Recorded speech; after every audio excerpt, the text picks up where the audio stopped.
Dr. Martin Luther King, Jr. once said, "There comes a time where silence is betrayal."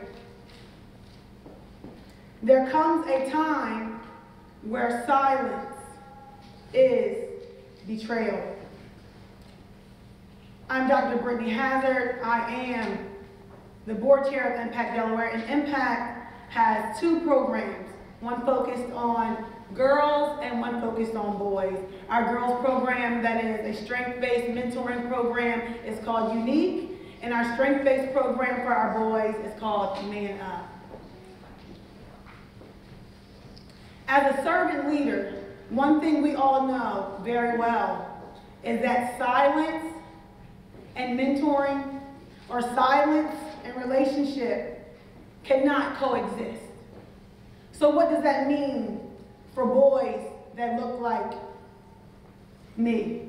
What does that mean for boys of color, our brown boys and our black boys?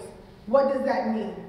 What that means is there has to be individuals who are working every day to make sure they are able to stay focused, that they understand that they are cared about, and that things are continuing to be consistent in their lives. Now, I know some people probably already have questions for me just coming out here, being a woman, talking about engaging black boys in mentoring. And so I prepared myself with an answer for you. The reason why I'm coming with this direction is because even to me, I was surprised years ago when I began as an academic coach for close to 30 high school boys. They were athletes, but they were all boys of color. And what I learned in that moment as we continue to engage, it all started out as academic coaching and SAT prep and after school working on assignments. And what it soon turned into was a closer relationship, getting to know them, building on life principles, and helping them to understand and discover their strengths. Those of which now today we see very clearly. But it didn't start that way. So today I'm going to take you through a short journey of mentorship for boys of color and how we can help them going forward. I do believe in a room full of leaders that it is necessary that we stay mindful of those who may have other concerns. Trust, consistency, and care. There I was, sitting face to face with a little guy.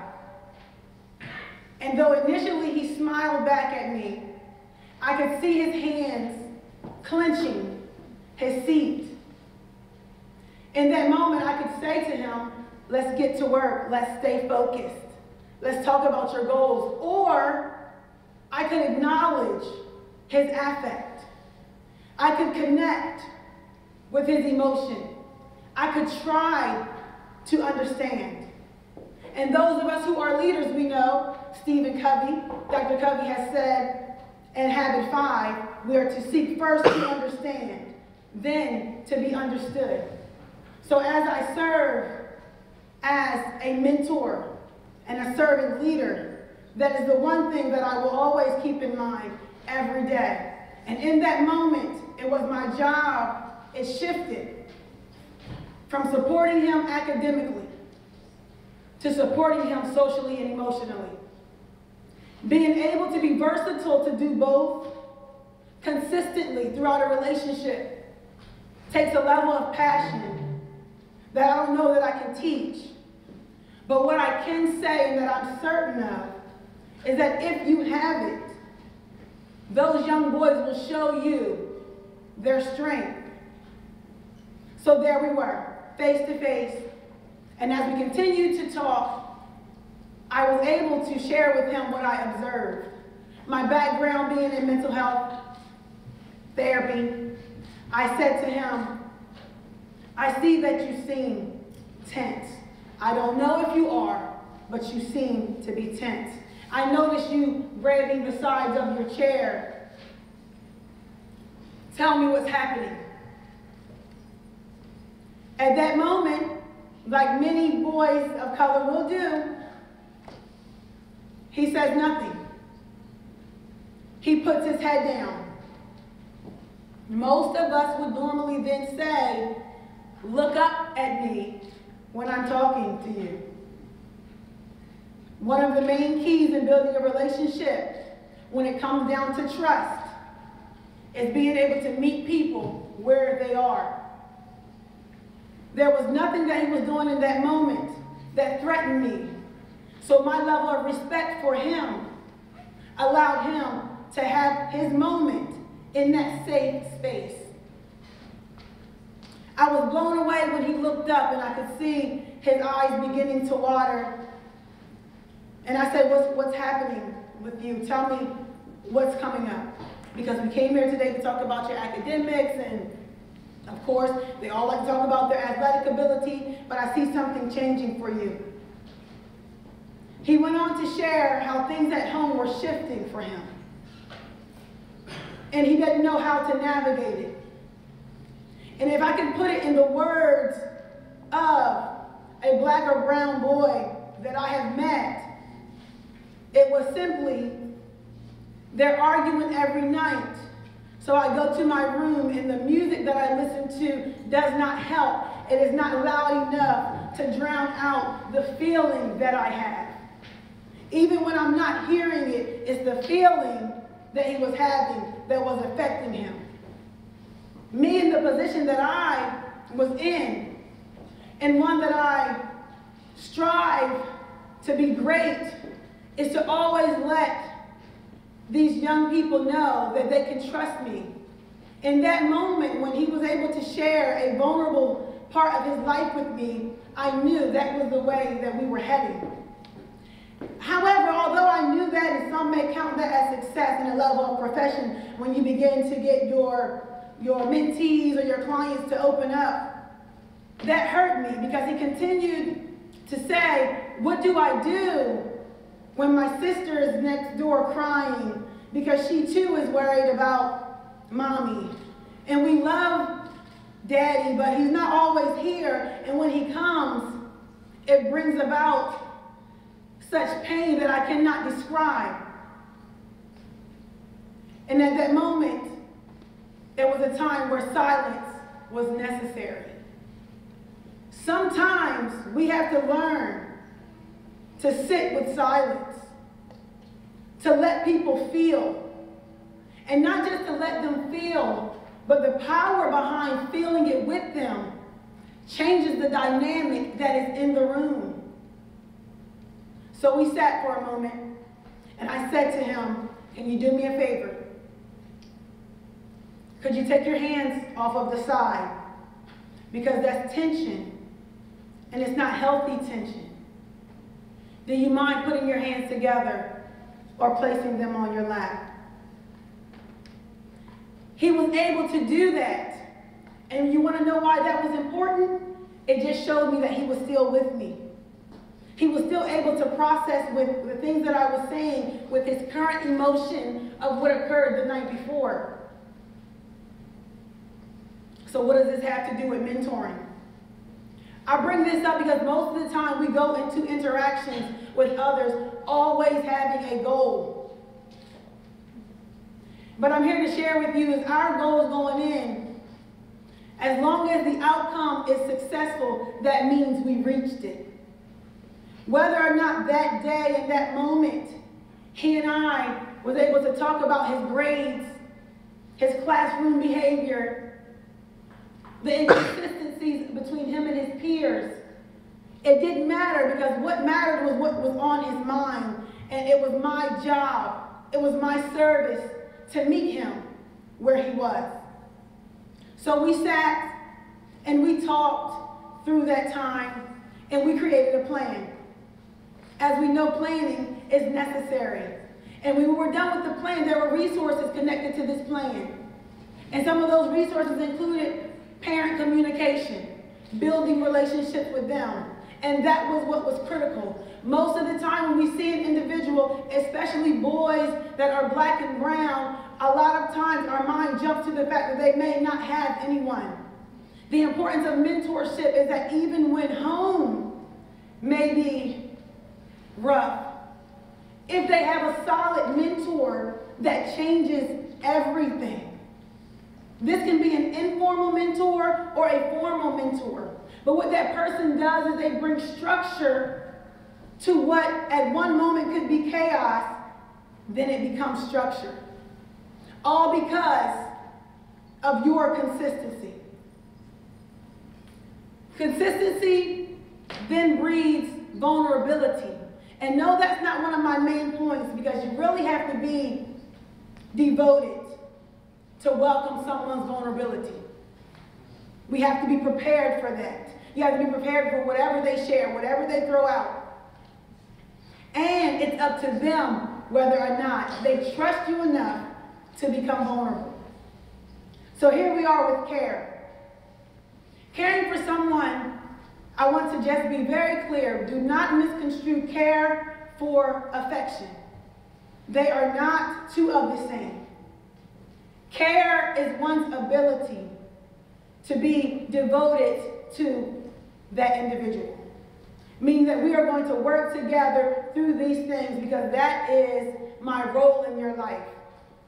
Affection is what we often will see, the hugs and the pats on the backs and all those things that I see so many individuals want to do to our little brown and black boys. But I have to be honest with you, because I grew up with a single mother, me and my brother, and it wasn't just a hug that was going to solve these problems. We need plans. We need supports. We need to trust individuals. We need you to be there if you say you're going to be there. And that's when we know that you are going to be a constant. So with that being said, I always look back. I always compare. That's what keeps me humble. As a mentor, I have to remember what I needed so that I could try to at least be that for somebody else. Then you see change. As you see here, these are the guys that I mentored in the Man Up program. On one side, you see we're in the cafeteria, and we're just eating. And for boys who are athletes, a lot of times, that solves all life's problems. However, as we continued on, that consistency made me hold them accountable. The relationship went both ways. It was reciprocated. They learned that, oh, she cares about me. She respects me. Now I'm going to respect her. Without me ever having to say to them, look at me when I'm talking to you. You better respect me. Never ever had to say it. But because of my consistency, they did it naturally. And that's why I do respect them. When you see me working with them in the library, that was our SAT prep. We had what we called Saturday academies, where we would go to the local Boys and Girls Club and they would let us utilize their facility. And we would work on these goals because I wanted them to know that, yes, I understand where we are emotionally, but no, we're not going to let that get in the way of your success. Okay? Yes, I understand what you're experiencing, but because I know you can do it, that's the expectation I'm going to hold you to. But I'm not going to just hold you to an expectation.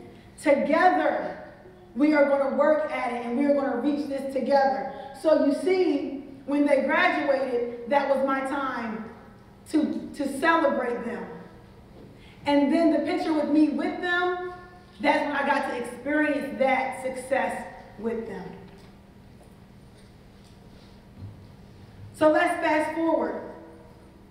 They always call me Miss Britt. So they would pretty much say, Miss Britt, what are you talking about? What are you trying to say? And this is what I'm going to wrap up with you guys on today.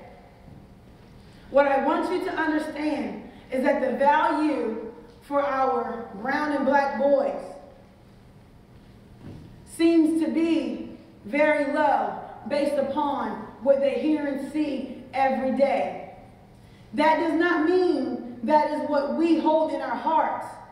But from the countless conversations that I had with them, even those who are currently working on their doctorate degrees, even those who have their business, even those who are in the military, what we see and what we hear is that they don't feel the support that we as a community say we are giving. And it has to stop being just a checkbox, because they are more than a checkbox, and they deserve for us to value them.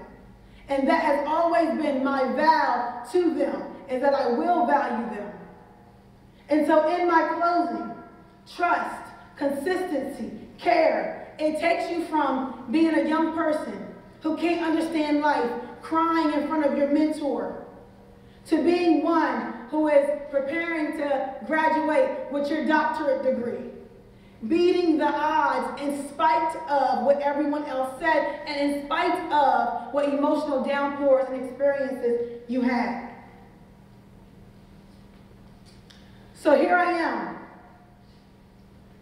Started with Dr. Martin Luther King, and here we have Frederick Douglass, who has said and expressed that we can build strong children. And it's easier to build strong children than it is to repair broken men. We have to take the time that we're putting in to speak negative or to counter someone's statements. We need to speak against those things and start to speak life into these young men and young boys who need it. And I know they need it because they tell me. But if I can encourage you and give you one tip, change your lenses. Because everything you see is not what it is.